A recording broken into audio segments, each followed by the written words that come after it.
ଗାଁର ଜଣେ ଶିକ୍ଷକ ଥିଲି ହାଇସ୍କୁଲରେ ପ୍ରଧାନ ଶିକ୍ଷକ ଅବସର ନେଇଛି। ତ ଏଇ ଯେଉଁ ଆମ ଗାଁର ଯେଉଁ ଶାସନ କାର୍ଯ୍ୟକ୍ରମ 26 ବର୍ଷ ହେଲା 26 ବର୍ଷ ହେଲା ଏଠି ସ୍ପୋର୍ଟ ଚାଲିଛି, ବହୁତ ସୁରୁଖୁରୁରେ ଚାଲିଛି ଏବଂ ସହକାରେ ପାଖର ଝିଅ ବୋହୂମାନେ ତଥା ବିଭିନ୍ନ ପ୍ରାନ୍ତରୁ ଆସିଥିବା ଯୁବକ ଯୁବତୀ ବୟସ୍କ ବୃଦ୍ଧ ସମସ୍ତେ ଉପଭୋଗ କରନ୍ତି।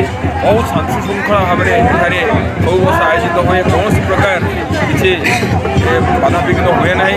ତେଣୁକରି ଆମର ଯେଉଁ କର୍ମକର୍ତ୍ତା ଅଛନ୍ତି ଆମ ଯୁବ ଭାଇମାନେ ତାଙ୍କୁ ମୁଁ ବହୁତ ବହୁତ ଧନ୍ୟବାଦ ଦେଉଛି।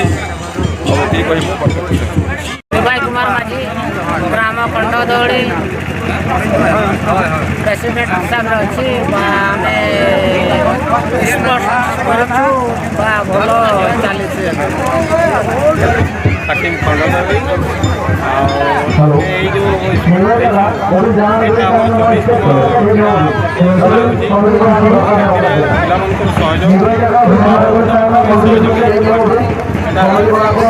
ଭାବରେ ହେଉଛି ଏବଂ ଚାଲିଛି ବି। ଏବେ ବି ଦୂରଦୃଷ୍ଟି ଯାହା ଦେଖାଯାଉଛି ଯାହା ସବୁଦିନ ପାଇଁ ବଞ୍ଚି ରହିବ ବୋଲି ଆମେ ଆଶା କରୁଛୁ ଏବଂ ପିଲାମାନଙ୍କ ଦ୍ୱାରା ସମ୍ଭବପର ହେଇପାରିଛି।